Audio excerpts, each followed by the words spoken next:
Good morning friends, welcome to my channel Anokhi Mohabbat और आप देख रहे हैं bound of love. Last episode में हमने देखा था कि जहाँ पर जो हमारी महक रहती है उसका एक अलग ही कंट्रोल रहता है। वो बहुत ज़्यादा डोमिनेटिंग नेचर रहती है। उसका कॉलेजेस में भी, साथ ही साथ उसका हॉस्टल में भी बहुत ज़्यादा कंट्रोल होता है और उसे ये चीज़ें बिल्कुल भी अच्छी नहीं लग रही थी कि मायरा जो है वो उसके ऊपर लोग अट्रैक्ट हो रहे हैं और लोग उसके ऊपर ज़्यादा फोकस कर रहे हैं। जैसे कि उसके जो फ्रेंड सर्कल रहता है अक्षय और लक्ष्य, वो बहुत ज़्यादा इंपॉर्टेंस दे रहे रहते हैं और उसकी पॉपुलैरिटी कुछ ज़्यादा ही बढ़ रही रहती है। ये चीज़ से ना महक को बिल्कुल भी अच्छा नहीं लगता है। चाहे वो जेलेसी बोलो या क्या था, वो तो वो खुद भी नहीं जानती थी, लेकिन उसे बिल्कुल भी अच्छा नहीं लग रहा था। और इसी चक्कर में जब वो शाम के टाइम खाने का टाइम होता है तो यहाँ पर जो लक्ष्य रहता है और जो अक्षय रहते हैं वो दोनों आपस में बात करते हैं और अक्षय जाकर ना बोलता है कि आप चलो चलो मेरे साथ अच्छा स्पेशल खाना खाओ जो हमारे लिए बनता है। और वो सामने जाके खाना लाकर रख देते हैं और उसे बोलते हैं ये प्लेट में खाओ। लेकिन वहाँ पर जो महक की नज़र एक बहुत गुस्से वाली पड़ती है और उस गुस्से वाली नज़र से वो इतनी डर जाती है कि चुपचाप वहाँ चली जाती है। अब वहाँ पर जाने के बाद वो काफ़ी ज़्यादा रोती है, थोड़ा बहुत उसको बुरा लगता है, उसको अपनी मॉम की घर की याद आती है और वो बेड के बाजू में सो जाती है। और महक उसके बाजू में खड़ी रहती है, अपना स्नैक का पैकेट निकाल कर उसके सामने रखती है, बट वो नहीं देख रही रहती। अब उसके आगे महक अपने स्नैक्स का पूरा बैग उठाती है और उसके बाजू में रखती है और 2 बार हिलाती है उसको, उठो उठो उठो। तो वो बोलती है कि अब क्या हुआ है, अब आपको मेरे यहाँ भी सोने से प्रॉब्लम है क्या, मैं चली जाती हूँ कहीं। तभी महक बोलती है खाना खाओ, ये चिप्स हैं और ये कुछ स्नैक्स है और ये नमकीन है, ये सब इसमें से जो तुम्हें पसंद है वो खा लो। तो मायरा एकदम अपनी नसों से, क्वेश्चन भरी नसों से बोलती है पर क्यों। तभी महक कहती है तुमने खाना नहीं खाया है और भूखे पेट सोते नहीं है, चुपचाप खा लो ये सब खाना, मैंने तुम्हें खाना खाने से तो मना नहीं किया था। तभी मायरा बोलती है कि आपकी जिस तरीके से नज़र थी और इससे पहले जो आपने गुस्सा किया था उन सब से तो यही चीज़ चल रही थी ना कि आपको बिल्कुल भी पसंद नहीं आ रहा है वो खाना जो मुझे ऑफ़र किया जा रहा था। आई नो वो आपका स्पेशल खाना है, वो आप ही के लिए बनता है और वो आप किसी के साथ शेयर नहीं करना चाहती, बट मैं नहीं आई थी, आपका दोस्त लेकर आया था। महक उसकी तरफ थोड़ा सा गुस्से से देखती है और कहती है मैं जितना कह रही हूँ ना उतना सुनो, मुझे तुम्हारे स्पेशल खाना खाने से जो हम खाते हैं उससे प्रॉब्लम नहीं है और तुम ये सब चीज़ें नहीं समझोगी, तुम काफ़ी ज़्यादा बच्ची हो और बच्ची ही रहो, चुपचाप जो बोल रही हूँ खा लो, मुझे नहीं खाना, मायरा कहती है। तभी महक कहती है ठीक है भूखी मरो फिर, मुझे क्या करना है, 10 मिनट तक गिनूंगी, सारी वैरायटीज़ की है, इवन उसमें चॉकलेट्स भी है, जो खाना है खा लो, 10 मिनट के अंदर अगर तुमने नहीं खाया तो फिर मैं ये सब पैक करके रख दूंगी और उसके बाद तुम भूखे ही सोना। और वैसे भी तुम भूखी सो नहीं सकती हो, थोड़ा सा भी तुम्हारे पेट में खाना कम रहता है तो तुम बहुत ज़्यादा बेचैन सी हो जाती हो, रात भर तुम्हें नींद नहीं आती है, तो तुम्हारी नींद भी खराब होगी और साथ ही साथ ये भी होगा, अब सोच लो। तभी मायरा बोलती है आपको कैसे पता। तो महक बोलती है मुझे सब पता रहता है, चुपचाप खा लो। 10 मिनट तक वो गिन रही रहती है, अपनी घड़ी की तरफ देख रही रहती है और बोलती है 5 मिनट चले गए हैं, 5 मिनट बचे हैं, सोच लो। तो लास्ट के फिर 2 मिनट बचे रहते हैं, वो एकदम से उसकी तरफ देख के बेचती है कि 2 मिनट, लास्ट के सिर्फ 2 मिनट बचे हैं। और जैसे ही वो उसको कवर करने वाली थी तभी वो फटाक से एकदम से बैग को अपनी तरफ छीनती है, उसमें से 2-3 स्नैक फटाफट निकालती है और 2-3 चॉकलेट्स निकाल लेती है और उसको साइड में रख देती है और चुपके से रहती। ये हरकत देख के मैं को इतनी ज़्यादा हंसी आ रही रहती है और वो हंसने लगती है। पहली बार मायरा ने हंसते हुए देखा था महक को और हर बार उसका सीरियस लुक, गुस्से वाला लुक यही था। आज वो हंसने लगती है और हंसते हुए बोलती है खा लो आराम से, मैं पूरा नहीं खाऊंगी, वैसे भी ये स्नैक्स हम दोनों के लिए, तुम चाहो तो ले सकती हो। और उस रात को मैंने देखा था तुम्हें, तुम्हें हॉस्टल का खाना बिल्कुल भी पसंद नहीं आया था और तुमने खाई नहीं थी, तो रात भर तुम ऐसे भटक रही थी, फिर वहाँ पर जो स्नैक्स रखे थे जो हालांकि मेरे ही थे, तुमने वो स्नैक्स खाए और फिर जाकर तुम सोई हो। आपको बुरा लगा था मैंने वो किया था। तो महक बोलती है नॉट एट ऑल, मैं इतनी छोटी सी बात पे क्या बुरा मानूं, मुझे कुछ बुरा नहीं लगा। बट सिर्फ इतना था कि तुम खा सकती हो स्नैक्स, मुझे कोई इशू नहीं है। देखो तुम मेरे लिए रूम साफ कर देती हो, और जो हालांकि मेरे बस का तो बिल्कुल भी नहीं है। एकदम मैं रोज आती हूँ अपनी यूनिफॉर्म उठा के ऐसे फेंक देती हूँ, लेकिन तुम उसे सिस्टमैटिक तरीके से यूनिफॉर्म्स को उठा के एकदम रखती हो। इन रिटर्न अगर तुम स्नैक्स भी खा लो तो मुझे कोई फर्क नहीं पड़ता है। सो फाइन, बट ऐसे भूखी मत रहा करो, खाओ आराम से। और हाँ, इतनी जल्दबाजी भी मत खाओ, पानी की बोतल वहाँ रखी है, आराम से धीरे धीरे खाओ, कोई इशू नहीं है, कोई तुम्हारा स्नैक्स तुमसे छीन के नहीं ले जाएगा। तो मायरा कहती है ठीक है। तो मायरा चुपचाप से बैठती है, धीरे धीरे आराम से खा रही रहती है, पानी पी रही रहती है, और जो महक रहती है उसको देख रही रहती है, उसे हंसी भी आ रही रहती है और वो हंस भी रही रहती है। तभी उसका जो फोन रहता है वो फोन उठाती है और एकदम स्पीकर पे डाल देती है, क्योंकि उसका जो स्पीकर था वो काम नहीं कर रहा था, क्योंकि उसका मोबाइल जो था वो थोड़ा सा पानी में गिर गया था। तो वो स्पीकर पे डालती है, या तो वो हेडफोन से बात करती है, पर हेडफोन उस दिन चार्ज हो रहा था तो वो स्पीकर पे डाल देती है। तभी एक फोन आता है और वहाँ बोलते हैं कि मैम, महक मैम। तो वो बोलती है यस, हुज दिस। तो कहती है महक मैम, मैम मैं थर्ड फ्लोर से बोल रही हूँ। मैम थर्ड फ्लोर पे वो जो अंजलि है ना, उसने अपना हाथ काट लिया है मैम। मैम प्लीज़ जल्दी आइए, प्लीज़ जल्दी आइए मैम, मैम प्लीज़ जल्दी आइए। तभी जो हमारी महक रहती है वो अपने बोलती है हाँ मैं 2 मिनट में आई। उसको छोड़ के जाती है। तो मायरा बोलती है कि वो उसको मायरा को बोलती है कि तुम यहीं रुको, और एकदम से भागते हुए जाती है महक, एकदम से भागते हुए जाती है, फटाक से जाती है। तब वो एकदम से चलते चलते आरुषि को कॉल करती है, सबको बुलाती है, मतलब पूरे झुंड जो होता है वो फटाफट इकट्ठा होता है और वो भागते हुए जाती है अंजलि पे। तो अंजलि की हालत काफ़ी ज़्यादा क्रिटिकल होती है। उसने जो ब्लेड रहता है उस ब्लेड से अपनी हाथ की नस काट ली थी, और ये देख के काफ़ी ज़्यादा सब डर जाते हैं और थोड़ा सा पीछे होने लग जाते हैं। पर महक जो रहती है आगे आती है, और महक एकदम से आगे आकर सामने खड़ी होती है। तभी वो एकदम से बोलती है आरुषि, आरुषि चल, इसको हॉस्पिटल लेके जाना पड़ेगा आरुषि। आरुषि बोलती कि महक तू पागल हो गई है क्या, ये पुलिस केस होगा, तुझे समझ में नहीं आ रहा है क्या, इसने अपना सुसाइड करने की कोशिश करी, वार्डन को बुलाओ। जो वार्डन रहती है उसको फटाफट जम के बुलाया जाता है, और वहां से वार्डन जब ऊपर जा रही रहती है, तभी जो मायरा रहती है वो भी वार्डन के साथ भागते हुए ऊपर जाती है। वो भी साइलेंट रहती है, क्योंकि उस समय इतनी भीड़ इकट्ठी हो चुकी थी कि हॉस्टल्स की जितनी भी गर्ल्स थी वो सब इकट्ठी हो जाती है। सब लोग एकदम से भागते हुए जाते हैं, भागते हुए जाते एकदम स्पीड में भागते हुए जाते हैं। वहाँ पर जाके हाथ की जो नस रहती है उसको वो काट चुकी रहती है। तो यहाँ पर सब खड़े होकर एकदम से जो लुक होता है वो एकदम देने लगते हैं। तभी वार्डन आके बोलती है इसे हॉस्पिटल लेके जाना पड़ेगा। तभी महक बोलते हैं कि हाँ हमें हॉस्पिटल लेके जाना पड़ेगा, एम्बुलेंस को फ़ोन लगाओ ऑफ कोर्स। तो तभी वहाँ से मायरा कहती है एम्बुलेंस को यहाँ तक आने में बहुत ज़्यादा टाइम लग जाएगा, हमें टैक्सी करके लेके जाना पड़ेगा इनको, और जितनी जल्दी हो सके हम ले जा सकते हैं, क्योंकि एम्बुलेंस ट्रैफिक में फंसेगी, आएगी फिर लेकर जाएगी, इससे बेटर है कि हम टैक्सी करके लेके जा सकते हैं। तभी महक बोलते करेक्ट, हमें अभी के अभी करना चाहिए। वो एकदम से उस लड़की को उठाती है और कर रही रहती है। तभी वो आरुषि को बोलती चल मेरे साथ हॉस्पिटल। आरुषि बोलती है पागल है क्या, मैं क्यों जाऊँ हॉस्पिटल, तुझे समझ में नहीं आ रहा है क्या, ये पुलिस केस होगा, इसने खुद सुसाइड किया है, तू वार्डन को लेके जा। वार्डन तो खुद एकदम से डरी हुई रहती है। वार्डन बोलती है कि ये तो पुलिस केस होगा यार, मैं कैसे जाऊँ। तभी महक बोलती है but you have to take the responsibility, you are the incharging not I am. तो वो बोलते हैं कि हाँ, मैं अभी प्रिंसिपल को बताती हूँ।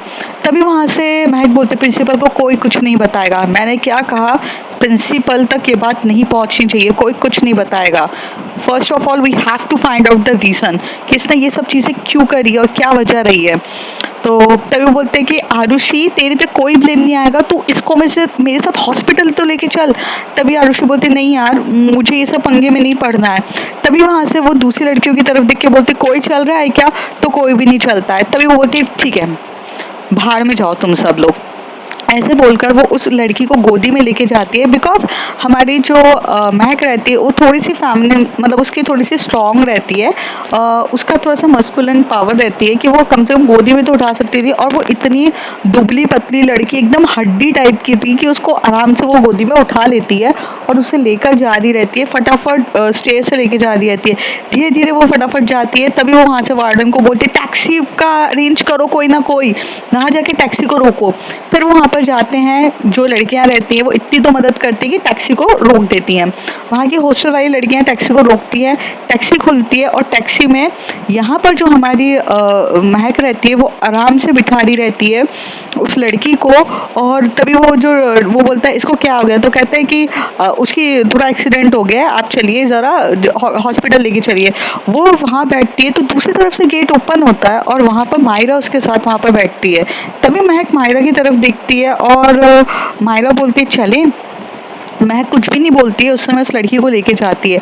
यहाँ से वो लेते हुए जाती है, तभी वो एकदम से फ़ोन उठाती है और महक एक अच्छी फैमिली बैकग्राउंड से बिलोंग करती थी, तो उसने अपने डैड को फ़ोन लगाती है और डैड से पूछती है पापा वो हमारे जो अंकल थे ना, वो जिनका नाम के से स्टार्ट होता है, वो अंकल का नाम क्या है? तो कहते कुशार्ग अंकल। तो कहते हैं कि हाँ डैड वो अंकल है ना, वो हॉस्पिटल में है ना, उनका हॉस्पिटल कौन सा है? तो कहते हैं सिटी हॉस्पिटल बेटा।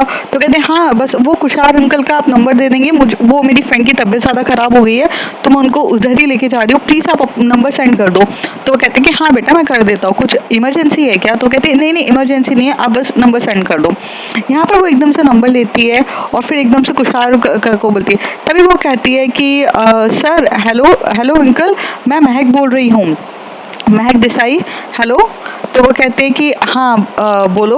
तो वो कहते हैं कि मैं हेलो हेलो सर, आपको मेरी आवाज़ आ रही है सर? तो तभी वहाँ से बोलते हैं कि हाँ महक मुझे थोड़ी सी आवाज़ आ रही है, क्या हुआ है महक, हुआ है क्या? तो कहते हैं सर आप हॉस्पिटल में हो?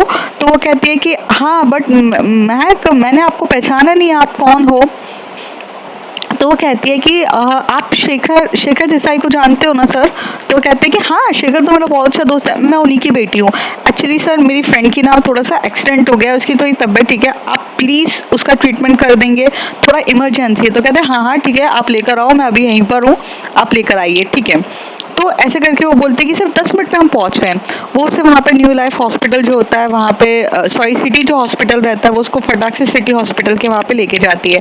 मायरा एक शांति से सिर्फ चुपचाप देख रही थी कि महक को, जो लड़की मोस्ट डोमिनेटिंग नेचर वाली लड़की है जिसको लोग सब रूट से डरते हैं, आज वो इंसानियत दिखा रही थी। उस समय सबने हाथ खड़ा कर दिया, इवन वार्डन ने भी हाथ खड़ा कर दिया, पर उस समय उसने हाथ खड़ा नहीं किया था।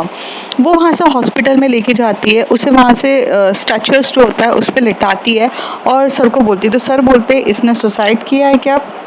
वहाँ पर कुशार सर कहते हैं। तभी वो कहते हैं कि सर पहले आप ट्रीटमेंट कर दो। तो कहते हैं बेटा तुम्हें पता है ना कि एफआईआर दर्ज होती है, आजकल सुसाइड इज़ अ क्राइम और कोई भी अगर सुसाइड करेगा तो पुलिस केस होती है। तो वो कहती है कि सर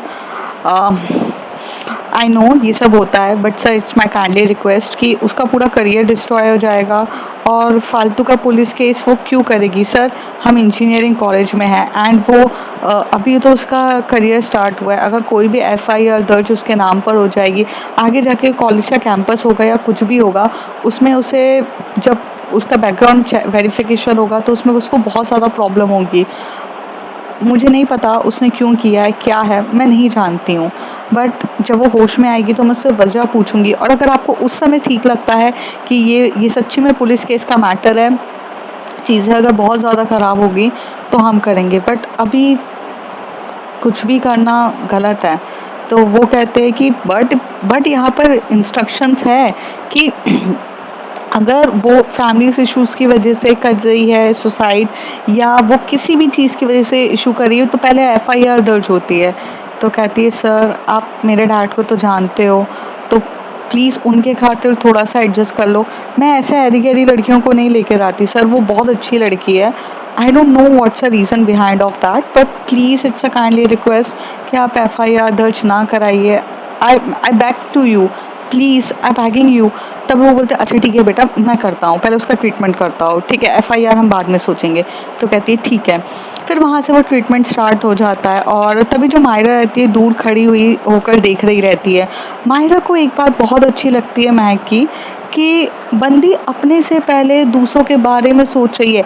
हालांकि वो उस लड़की को जानती थी या नहीं जानती थी इस बारे में मायरा को नहीं पता था, बट वो इतना जानती थी कि वो उसके फ्यूचर का भी सोच रही है। एफआईआर दर्ज होना, मतलब उसका बैकग्राउंड वेरिफिकेशन में होना, उसका कैंपस सिलेक्शन होना, ये सब के बारे में सोचकर उसने उसके लिए जो स्टैंड लिया, उसके लिए जो मदद करी, वो काबिले तारीफ थी और जो वो बहुत अच्छे से रख रही थी और जो अपने में ही एक अलग ही लेवल हाई था। तो ये बात सुनकर ना मतलब उसे काफ़ी अच्छा लगता है कि the way she treated her, it's a completely very good behaviour.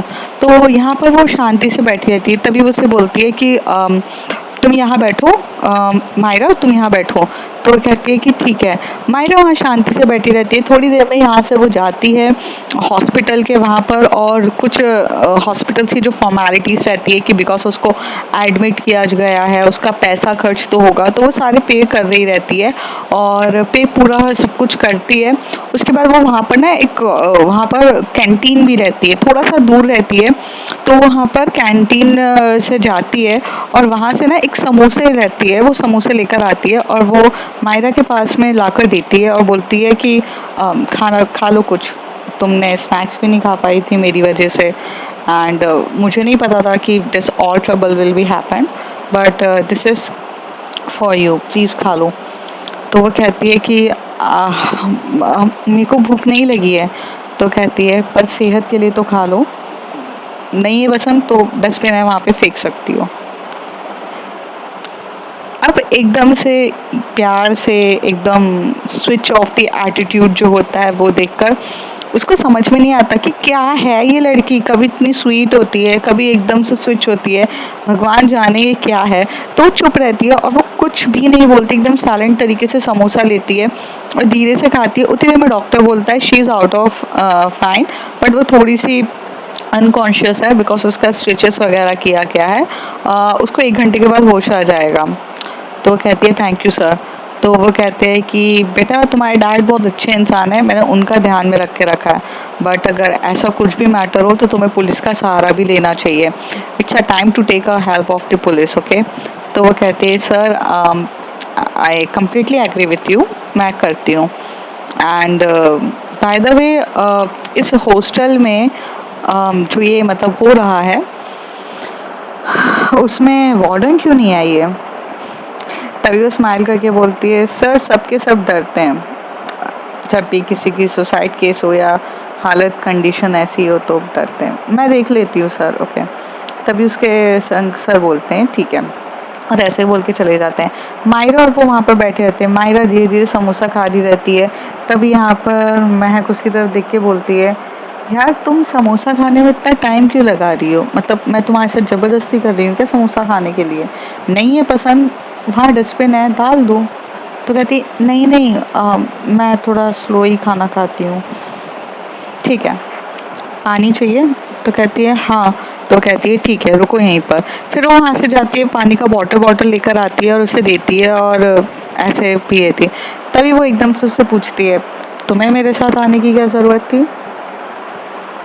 तभी मायरा बोलती है कि आप अकेले थे तो मुझे लगा कि आपके साथ आना चाहिए, और this is a sake of the person ना, मतलब किसी इंसानियत के काम में पीछे नहीं हटना चाहिए।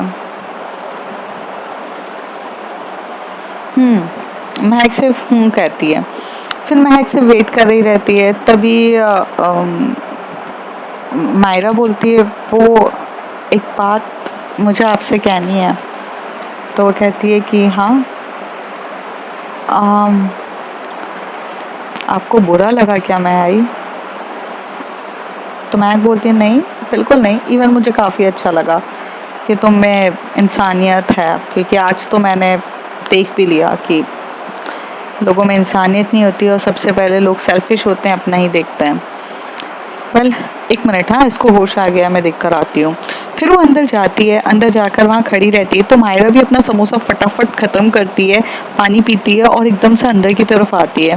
तभी वो उससे पूछते हैं कि उसका नाम अंजलि रहता है। तो अंजलि से पूछते हैं अंजलि तभी महक बोलती है क्यों तुमने ये हाथ कटने वाली हरकतें ये सब क्यों करी है, यू नो ना दिस इज़ एक्चुअली क्राइम, और डोंट टेल मी कि यार ये एक स्टूपिड से लव अफेयर एक बॉयफ्रेंड के चक्कर में तूने अपनी पूरी जान खतरे में डाल दी। प्लीज ये मत कहना, क्योंकि ये सुनने के बाद ना मेरा दिमाग का और दही हो जाएगा। I will become a more angry and more aggressive, और मैं नहीं चाहती कि मैं तेको यहाँ पर रह के गुस्सा करूं और एक थप्पड़ वगैरह मार दूं। तभी महक से तो पहले से ही डर लग रहा रहता है सबको, अंजलि। तभी वो एकदम से बोलती है, क्या कर रहे हो आप? मायरा एकदम से बोलती है। तो महक बोलती है, क्या? मैं उसको पूछ रही हूँ। तो कहते ऐसे पूछना होता है, अगर उसने अपना हाथ काट किया है तो कोई मजबूरी की वजह से किया होगा, मतलब उसे डर लग रहा होगा या फिर उसके अंदर कुछ डर होगा या कुछ वजह से किया होगा ना। आप तो ऐसे उससे चढ़ के पूछोगी तो वो तो और डर जाएगी ना। उसका फेस देख के आपको समझ में नहीं आ रहा कि वो कितनी ज्यादा फ्रेटेंड है। तो कहती तो आरती उतारू उसमें उसकी। तो कहती आरती नहीं उतारने को कह रही हूँ, बट एटलीस्ट प्यार से बात कर लो। देखो आप जितनी अच्छी हो ना, वो सब अच्छापना आपका चला जाता है जब आपका गुस्सा इतना ज्यादा होता है। और मुझे समझ में नहीं आता है आप इतना गुस्से वाली और ऐसे क्यों हो? ऐसे धमकी से पूछोगी ना तो कोई भी नहीं बता पाएगा। उसको थोड़ा सा हौसला दो, उसे प्यार से पूछो तो वो बताएगी। तो महक बोलती, मेरे बस की बात नहीं है, ये pampering nature, I am very blunt और मैं सीधे सीधे पूछती हूँ वगैरह, मुझे नहीं पता। तो कहते आप शांत रहो, मैं बात करती हूँ, आप चुपचाप खड़े रहोगे। तो कहते मतलब वो मुझे नहीं बता रही है, तुम्हें बता देगी। तो कहती कोशिश तो कर सकते हैं ना, आपके ऐसे पूछने पर तो वो बता नहीं रही है ना। मायरा बोलती है, तो थोड़ा कोशिश कर सकते हैं ना हम। तो कहती है ठीक है करो, जाओ अंदर, मैं तो यहाँ पे खड़ी हूँ। तो वहाँ पर जो मायरा रहती है वो एकदम से आके बोलती है, हाय अंजलि। तो वो बोलती है कि हाय, मेरा नाम मायरा है। एक्चुअली मैं यहाँ पे हॉस्टल पे न्यू हूँ और मुझे यहाँ पर किसी के बारे में भी इतना ज़्यादा कुछ पता नहीं है। तो मुझे सिर्फ इतना जानना था कि ऐसी क्या मजबूरी हो गई थी कि जो आप अपनी जान लेने पर आ गई हो। बिकॉज कोई भी इंसान ऐसे खुद की मर्जी से मतलब करता तो नहीं है। जब इंसान बहुत ज़्यादा मजबूर हो जाता है या कुछ हो जाता है इस वजह से वो करता है। तो क्या किसी लव वगैरह के चक्कर में आपने अपने आप को ये किया? तभी वो कहती है कि नहीं, लव वव के चक्कर में मैंने ये सब नहीं किया है, लेकिन तुम्हें बताकर भी क्या हो जाएगा। मैं जिस दलदल में फंसी हूँ उस दलदल से तो मुझे कोई नहीं निकाल सकता है। और मैं बहुत मजबूर हूँ। मैं कुछ नहीं कर सकती हूँ सिवाय अपनी जान लेने के अलावा। तभी महक पीछे से आती है और बोलती है, और ऐसी क्या दलदल है जिसकी वजह से तुम इतनी ज़्यादा परेशान हो? At least tell me what is a problem, I will sort out. तो तभी मायरा एकदम से महक का हाथ पकड़ती है, और ये फर्स्ट टाइम था जहाँ मायरा ने महक का हाथ पकड़ा था। और वो ऐसे हाथ पकड़ के अपनी आंखों से बोलती है, थोड़ा शांत हो जाइए, और बस उसका हाथ टाइटली पकड़ी ही रहती है। महक उसकी तरफ देखती है और वो अपने हाथ की तरफ देखती है और बोलती है कि ये मेरा हाथ क्यों पकड़ी है? फिर वो उसको बोलती है, दूसरा हाथ वो उसके पास रख के बोलती है, ऐसे क्या दलदल है? देखो, if there is a problem there is always a solution, so please tell me what's a problem. Solution हम निकाल लेंगे ना, आप इतना क्यों टेंशन ले रहे हो? देखो, आप आज इतने बड़े प्रॉब्लम में थे, आपको बचाने के लिए हम लोग आए ना। ऐसी बहुत सी प्रॉब्लम्स रहती है, उन सब से भी निकलने का कोई ना कोई सोल्यूशन होता है।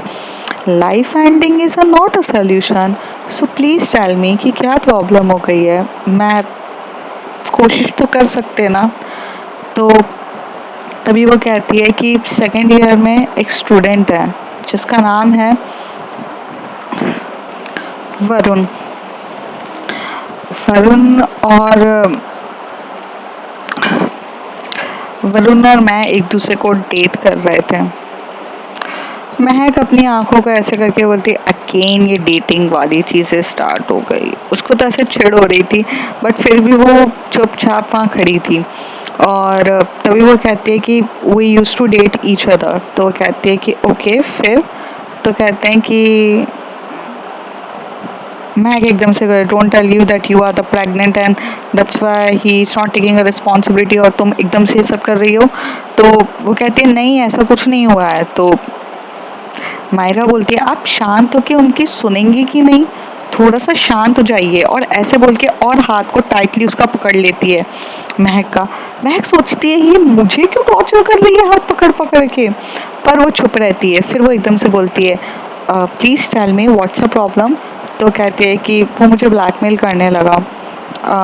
एक दिन मैं उसके एक दिन बहुत तेज बारिश हो रही थी और मेरे पूरे कपड़े गीले हो गए थे, एंड देन मैंने उसका वॉशरूम यूज़ किया था बिकॉज उसका घर वहाँ से पास में था। तो मैंने वहाँ पर उसके घर पे किया था। तो that time when I am changing my clothes in the washroom, उसने वीडियो बना लिया और वो वीडियो मुझे दिखाता रहता है और मुझे मुझे बोल रहा है कि if you don't do what I want, I I will send this to everyone. बोलता है पॉन साइट पे डाल देगा, बोलता है ऐसी ऐसी साइट्स पे डाल देगा और हर चीज़ मेरे अगेंस्ट हो जाएगी। And he was torturing from me from the last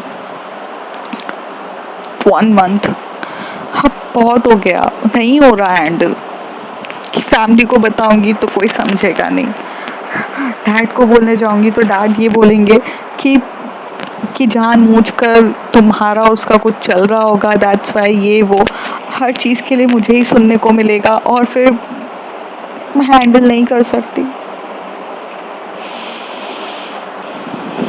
ये एक रीज़न है। तभी वो बोलती है आप इसके लिए हॉस्टल, आप किसी के लिए पुलिस में भी तो कंप्लेंट कर सकती है ना। तो कहती नहीं, मुझे मेरा पुलिस भी लड़कियों को ही टारगेट करती है, वो भी सिर्फ लड़कियों को ही ये सब चीज़ों के लिए बोलती है, वो लड़कियों को ही प्रॉब्लमैटिक समझती है। सो आई डोंट थिंक कि मैं उनके पास जाऊंगी और वो मेरी प्रॉब्लम्स को सुनेंगे और समझेंगे और वो क्लियर कर देंगे। सबसे पहले तो यहाँ के पुलिस ही इतने ख़राब हैं कि वो एक तो चीज़ें लिखते नहीं हैं, और वुमेन सेफ्टी सिर्फ नाम के लिए एक ऐसे वुमेन सेफ्टी ना सिर्फ एक नाम के लिए है, और जिसकी एक्चुअल में ये लोग कोई सेफ नहीं करता है। It's on the books, not recorded. तभी वो कहती है तो महक बोलती है तो इससे ये सब करके मतलब फ़ायदा हो जाएगा, मतलब इससे ये सब करने से तुम तो मतलब चली जाओगी, लेकिन तुम्हें ये चीज़ समझ में नहीं आती कि उसको और ज़्यादा फ़ायदा हो जाएगा ये सब चीज़ करने से, और वो तो मतलब ये समझेगा कि हर चीज़ अपने फ्लेवर में होने लग गई है और वो हर चीज़ अपने हिसाब से समझेगा। वो तो यही सोचेगा ना कि सब चीज़ उसके हिसाब से होने लग गई है, फेवर में होने लग गई है, चीज़ें उसके हिसाब से हो रही है।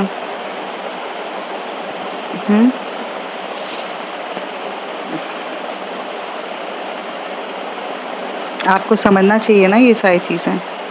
और ये बोल के महक वहाँ पर चुप हो जाती है। तो फ्रेंड्स देखते हैं आगे क्या होता है। If you like my story, like share and subscribe.